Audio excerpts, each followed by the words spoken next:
Hi, I'm Janelle Shires, Youth and Family Program Director here at the Center for Spiritual Living in Seattle. Thanks for joining me today. Make sure you click on subscribe below so that you're notified when more videos are posted. Great that you have these if you're not in the area, but if you are here and wish to join us, we do in-person youth programs Sundays at 11 for kindergarten and up. Today, we are talking about the King of Israel, Solomon, because this month it's all about philosophers. And King Solomon was the king of Israel, and stories of his wisdom are passed on in the Bible, the Torah, the Qur'an, and he's been credited with building the first temple in Jerusalem. So he is someone with great wisdom, and not just from the head, but Solomon really felt our wisdom came from our heart, that we need to continue to learn wisdom about ourselves and the planet.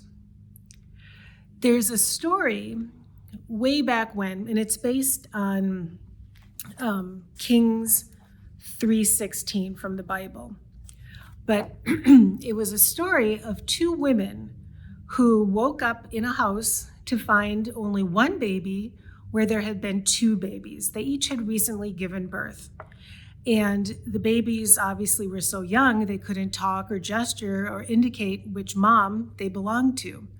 So the villagers knew that Solomon had great wisdom. So they brought the women and the one baby to King Solomon. And one, he said, well, what's going on here? And the woman said, oh, this baby's mine. I gave birth to him after 9 months. I know he's mine. And the other woman said, oh, I prayed and prayed and prayed to have this child. I know this baby's mine. Well, there was really no way for King Solomon to know who belonged to the baby. So trying to understand from the heart, he said, okay, here's what we're going to do. Since we don't know who the baby belongs to, we're just going to chop the baby in half. Yikes, that sounds pretty gross, doesn't it? But that was his solution. And one of the women said, okay, fine, give me my half of the baby. And the other woman yelled, no, no, no, give her the baby. You can't let it die. Well, right then, King Solomon knew that the woman who was willing to give up her baby out of love was the mother of the child. So what this means is that King Solomon didn't really intend to kill the baby, but he was looking for that heart response. He was, I said, very wise in looking for those ways, and that's what Solomon's Proverbs also do in the Bible, of asking us to look for the wisdom amongst ourselves.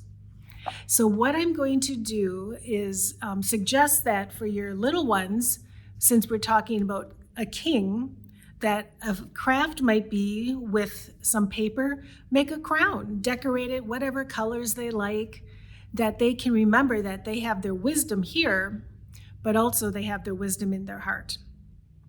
Then with your older children, down below, I'm going to be putting some proverbs.